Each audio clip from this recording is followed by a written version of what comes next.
മറ്റൊരു റിപ്പോർട്ടിലേക്കാണ്. തൃശൂരിൽ കൃഷിയാവശ്യത്തിനുള്ള മോട്ടോർ പമ്പിങ്ങിന് സൗരോർജ്ജം ഉപയോഗിക്കുന്നതിനായി പുള്ള് ആലപ്പാട് സഹകരണ സംഘത്തിന് കീഴിലുള്ള പുള്ള് മെയിൻ തറയിൽ ലക്ഷങ്ങൾ മുടക്കി സ്ഥാപിച്ച സൗരോർജ്ജ പ്ലാന്റ് 3 വർഷമായിട്ടും കമ്മീഷൻ ചെയ്യാതെ നശിക്കുകയാണ്.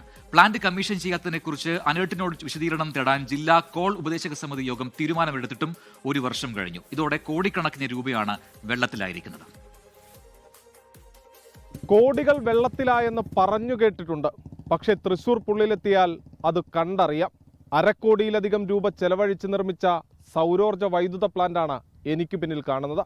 പക്ഷേ പ്ലാന്റ് സ്ഥാപിച്ച് വർഷങ്ങൾ പിന്നിട്ടിട്ടും ഇതുവരെയും പ്രവർത്തനം ആരംഭിച്ചിട്ടില്ല.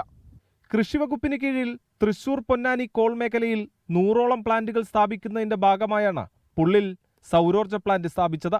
പൊന്നാനി മേഖലയിലാണ് മറ്റൊരു പ്ലാന്റ്. ഇതിന്റെ നിർമ്മാണം പാതി വഴിയിൽ നിലച്ചു. 2024 നവംബർ 16 ചേർന്ന ജില്ലാ കോൾ ഉപദേശക സമിതി യോഗത്തിലാണ് ആലപ്പാട് പുള്ള സഹകരണ സംഘം പ്രസിഡന്റ് KV ഹരിലാൽ ഉദ്യോഗസ്ഥ അനാസ്ഥയെക്കുറിച്ച് പരാതി ഉന്നയിച്ചത്. തൃശ്ശൂർ പൊന്നാനി കോൾ മേഖലയിൽ ഉപയോഗിക്കുന്ന മോട്ടോർ പമ്പുകൾ സൗരോർജ്ജത്തിലേക്ക് മാറ്റി കൃഷിവകുപ്പിൻ്റെ ചെലവുകൾ കുറയ്ക്കുന്നതിന് അധിക വൈദ്യുതി ഉൽപ്പാദനം KSEBിക്ക് കൊടുത്തിട്ട് ഈ പാടശേഖര സമിതികൾക്ക് വരുമാനം ഉണ്ടാക്കുന്നതിനുള്ള ഒരു ദ്വിമുഖമായിട്ടുള്ള ലക്ഷ്യങ്ങളോടെയാണ് ഇത് ഒരു പൈലറ്റ് പ്രോജക്റ്റായിട്ട് സ്ഥാപിച്ചിട്ടുള്ളത്. VS സുനിൽകുമാർ മന്ത്രിയായിരിക്കെയാണ് പദ്ധതി തുടങ്ങിയത്. റെയ്ഡ്കോയ്ക്കായിരുന്നു നിർമ്മാണ ചുമതല. പാരമ്പര്യേതര ഊർജ്ജ മേഖലയിൽ പ്രവർത്തിച്ചിട്ടുള്ള അനേർട്ട് 60 ലക്ഷം രൂപ ചെലവഴിച്ചാണ് സൗരോർജ്ജ പ്ലാന്റ് 2022 ജൂണിൽ സ്ഥാപിച്ചത്. 144 സോളാർ പാനലുകളാണ് ഇവിടെ ഘടിപ്പിച്ചത്. 2022 സെപ്റ്റംബറിൽ ട്രയൽ റണ്ണും നടത്തി. എന്നാൽ കമ്മീഷൻ ചെയ്തില്ല. കമ്മീഷൻ ചെയ്യുന്നത് സംബന്ധിച്ച് ഉന്നതതല ചർച്ച നടന്നെങ്കിലും തീരുമാനമായില്ലെന്ന് പടവു കമ്മിറ്റി പ്രസിഡന്റ് KK ഹരിലാൽ 24നോട് പറഞ്ഞു. 2022 ശേഷം ഇത് കൈമാറേണ്ട കാര്യങ്ങൾ പറഞ്ഞപ്പോൾ അവർ സാങ്കേതികമായിട്ടുള്ള കുറേ കാര്യങ്ങളാണ് പറഞ്ഞത്. കാരണം വിവിധ കേന്ദ്രത്തിൽ നിന്ന് സ്റ്റേറ്റിൽ നിന്നൊക്കെ വിവിധ അനുമതികൾ വേണം, അങ്ങനെയുള്ള പ്രശ്നങ്ങൾ പറഞ്ഞു. കുറച്ചുകൂടി ചില കാര്യങ്ങളിൽ മോഡിഫിക്കേഷൻ വേണമെന്ന് പറഞ്ഞ് അന്ന് അത് ഞങ്ങളെ ഏൽപ്പിക്കാത്തതിൻ്റെ കാരണം ചോദിച്ചപ്പോൾ അതാണ് പറഞ്ഞത്.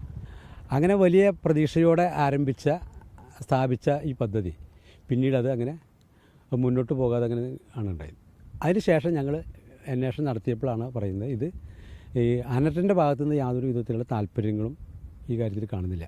നിലവിൽ ഈ തറയിൽ മോട്ടോർ പമ്പിംഗ് നടത്തുന്നത് KSEBിയുടെ വൈദ്യുതി ഉപയോഗിച്ചാണ്.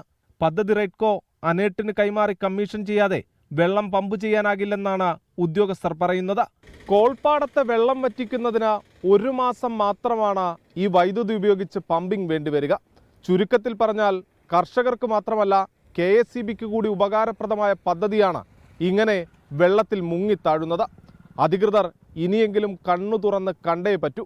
ഇതിനു പിന്നിൽ ഏതെങ്കിലും തരത്തിലുള്ള അഴിമതിയുണ്ടെങ്കിൽ അത് അന്വേഷിച്ച് കണ്ടെത്തുന്നതിനൊപ്പം പദ്ധതി കൂടി യാഥാർത്ഥ്യമാക്കണമെന്നതാണ് കർഷകരുടെ ആവശ്യം. ക്യാമറാമാൻ ബിനേഷ് ബാബുരാജിനൊപ്പം സൂരജ് ജി 24. പൊതുജനം കഴുതയല്ല സാർ. എന്തുകൊണ്ടാണോ അത് തുടങ്ങാത്തത്, അല്ലെങ്കിൽ എന്താണ് വിലങ്ങുതടി, ആ കാര്യങ്ങൾ മനസ്സിലാക്കാതെ അതിൽ ഇടപെടാതെ ഇങ്ങനെ മുന്നോട്ട് കൊണ്ടുപോകുന്നത് എന്തിനാണെന്ന് മനസ്സിലാകുന്നില്ല. ഇത് തന്നെയാണ് ജനങ്ങളും ചോദിക്കുന്നത്. 3 വർഷമായിട്ടും കമ്മീഷൻ ചെയ്യാതെ ആ പ്ലാന്റ് ഇതുപോലെ കിടക്കുകയാണ്. ചില പ്രതികരണങ്ങൾ കൂടി ഉണ്ടല്ലേ കാണാൻ. ഈ പടവ് കമ്മിറ്റിക്കാർ തന്നെ ഏറെ സഹകരിച്ചിട്ടാണ് ഇത് പൂർത്തിയാക്കാനായിട്ട് കഴിഞ്ഞിട്ടുള്ളത്. പക്ഷേ ഇതൊരു ദേശീയ നഷ്ടമായിട്ട് ആണ്. ഇത് പുനഃസ്ഥാപിക്കണം. അല്ലെങ്കിൽ ഈ നമ്മുടെ KSEBിക്ക് കയറ്റി കൊടുത്ത് ആ കിട്ടുന്ന പണം പാടശേഖര സമിതിക്ക് തരണം, കൃഷിക്കാർക്ക് തരണം. അതാണ് വേണ്ടത്. അല്ലാതെ ഇങ്ങനെ ഇട്ട് നശിപ്പിച്ച് കളയാൻ കഴിയില്ല.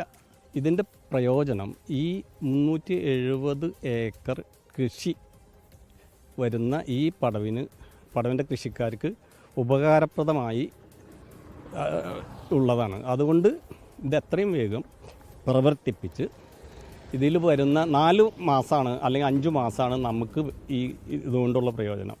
ബാക്കി KSEBിക്ക് ഉപയോഗിക്കാവുന്നതാണ്. അതിൽ നിന്നുള്ള കിട്ടുന്ന ചെറിയൊരു വരുമാനമെങ്കിലും കൃഷിക്കാർക്ക് ഉപയോഗപ്രദമാക്കണം. ഒരു കാര്യമായ വിജിലൻസ് അന്വേഷണം തന്നെ നടത്തി അനർട്ടാണോ റെയ്ഡ്കോ ആണോ മറ്റ് ഏജൻസികളാണോ ഇതിൽ കുറ്റക്കാരെന്ന് കണ്ടെത്തി അവരെ തുറങ്ങിലടയ്ക്കണമെന്നുള്ള അപേക്ഷയാണ് 65 എൻ്റെ പക്ഷത്തുള്ളത്. ലോകത്തെവിടെയായാലും ഏത് സമയത്തും 24 വാർത്തകളും ഓഗ്മെന്റഡ് റിയാലിറ്റി പാക്കേജുകളും എക്സ്പ്ലെയിനറുകളും വിശദമായി കാണാൻ ഞങ്ങളുടെ YouTube ചാനൽ നിങ്ങൾക്ക് സബ്സ്ക്രൈബ് ചെയ്യാം.